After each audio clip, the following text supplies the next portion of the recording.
진행을 하려고 그래요. 첫째, 시의 이해, 둘째, 시낭송 이론, 그리고 셋째, 장음과 단음, 넷째, 표준 발음법, 다섯째, 시낭송 기법과 요령, 여섯째, 시낭송 실제, 마지막으로 시낭송 선정, 이런 식으로 앞으로 진행할 계획입니다. 매주 월요일에 이 강좌가 올라갑니다.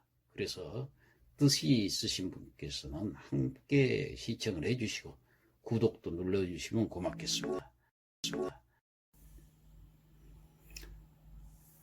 우리 낭송가들에게 가장 중요한 이 표준 발음법을 오늘 이 시간부터는 한번 다루도록 하겠습니다.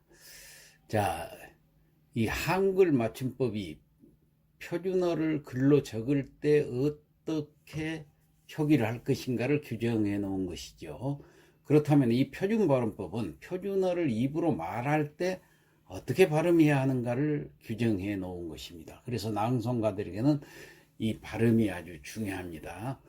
예컨대 그 밝을 명자 명을 뜻하는 이 국어의 단어를 밝다, 밝고, 밝은 이와 같이 표기하도록 한 것은 한글 맞춤법에 규정되어 있는 사항이고, 이것을 읽을 때는 밝다, 밝고, 밝은이로 발음하는 것, 이것이 바로 표준 발음법에 규정되어 있는 것입니다. 자, 우리 그 어문 생활은 말과 글로서 이루어진다고 할 수 있는데, 이 표준 발음법은 말과 관련된 어문 규정이고 한글 맞춤법은 글과 관련된 어문 규정이다. 이렇게 정의를 내리면 되겠습니다. 우리 어문 생활에 있어서 글을 올바로 쓰는 것만 중요한 것이 아니라 말을 올바로 하는 것도 참 중요합니다. 그렇다면 한글 맞춤법 못지않게 이 표준 발음법도 우리에게 아주 중요한 어문 규정이라고 할 수 있습니다. 따라서 우리가 글을 쓸 때 한글 맞춤법을 지켜서 글을 써야 하는 것처럼 말을 할 때도 이 표준 발음법을 지켜서 말을 해야 됩니다.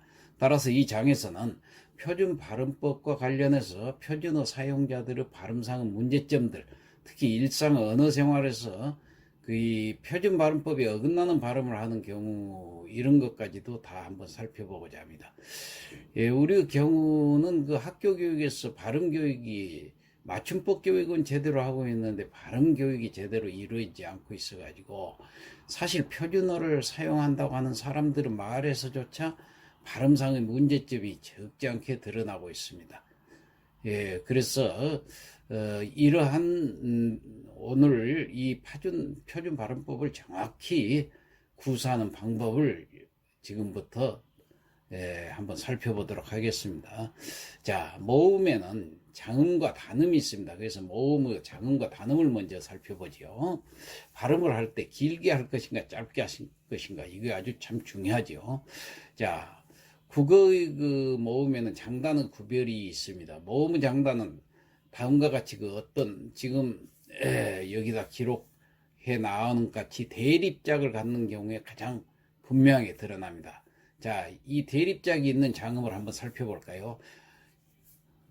눈, 다르죠? 눈 할 때 우리 신체에 있는 눈을 말하고, 눈은 겨울에 내린 눈을 말하죠. 그래서 눈은 단음이고 눈은 장음으로 이렇게 발음을 합니다. 이와 마찬가지로 자, 말, 발, 밤, 배,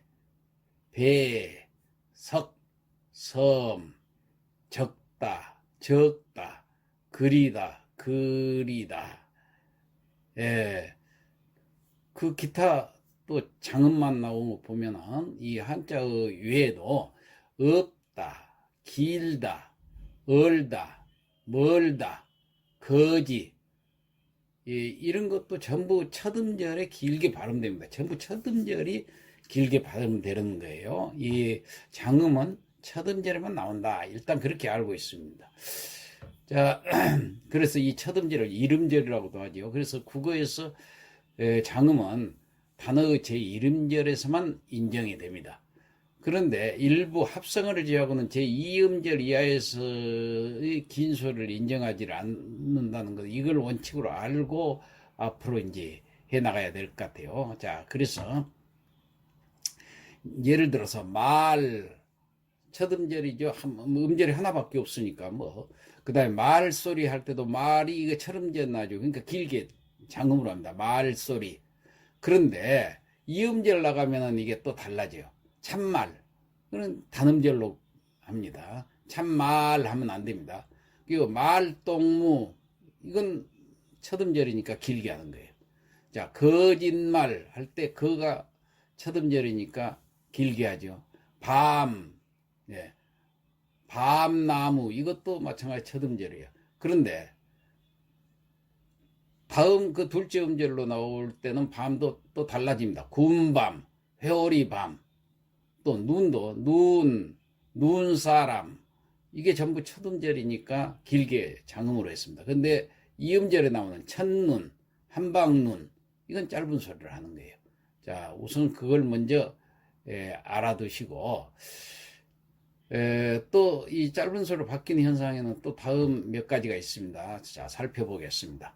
자, 이름절 용언 어간에, 용언이지요. 서술 어간에 모음으로 시작되는 의미가 결합되면은 단음으로 발음된다 그랬습니다. 볼까요?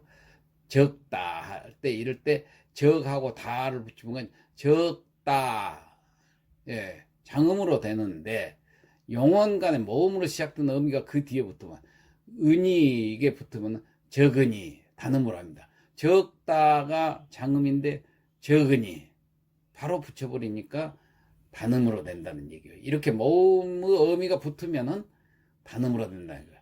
자, 안따. 이건 모음이 아니고 다가 자음이기 때문에 안따. 근데 아느니. 우리가 아는다고 그랬을 때 아느니. 이게 뒤에 은이라는 모음이 시작됐으니까 아느니 단음으로 합니다. 살다. 뒤에 다는 자음이기 때문에 장음으로 했습니다. 근데 살아가면서 이건 단음입니다. 감다. 뭘 칭칭 감다고 그럴 때 이것도 감다. 다가 자음이기 때문에 길게 했죠. 근데 감아서 뭐 이렇게 하면 또 단음으로 해야 됩니다. 그러니까 모음이 이름절 다음에 모음이 나왔을 때는 바로 단음으로 됩니다. 길게 했던 장음일지라도. 그렇지만은 단 이러한 현상은 그 용언 어간에만 적용되고 체언 어간에는 적용이 안 됩니다. 다시 말해서 명사라든가 대명사 이런 데는 적용이 안 된다는 얘기예요. 살펴볼까요?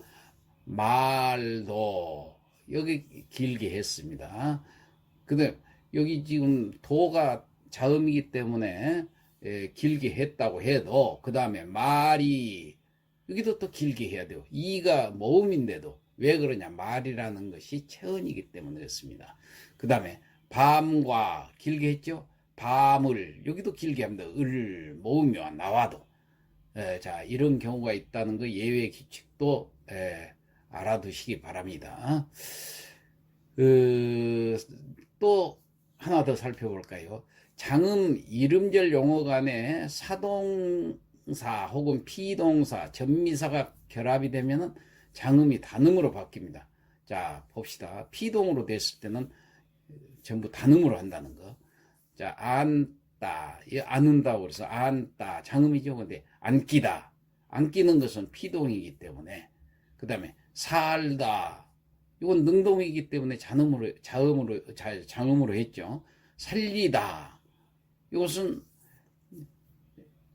피동이기 때문에 살리다. 바로 단음으로 해요. 넘다. 장음이죠. 능동이기 때문에 넘기다. 예. 쏘다. 능동이기 때문에 장음이죠. 쏘이다. 이건 피동이기 때문에 단음으로. 이런 식으로. 그러니까 이 능동으로 했던 것도 피동이 되었을 때는 단음이 되는 겁니다. 예. 그 다음에 마지막으로 하나만 더 볼까요? 모음으로 끝나는 이름절 용언 어간의 의미가 어가 결합되어서 한 음절로 축약된 경우에는 장음으로 발음된다. 무슨 말인지 이게 용어만 가지고는 해석해 봤댔자 이해가 안 갑니다. 자, 보기를 한번 볼까요? 보아 할 것을 이걸 축약해서 자, 봐 할 때는 장음이 됩니다. 그 다음에 주어, 근데 주어 장음으로 됩니다. 두어, 그러니까 두어, 축약되면 두어 하고 장음이 됩니다. 껴 하면 껴, 이렇게 장음이 된다는 얘기입니다.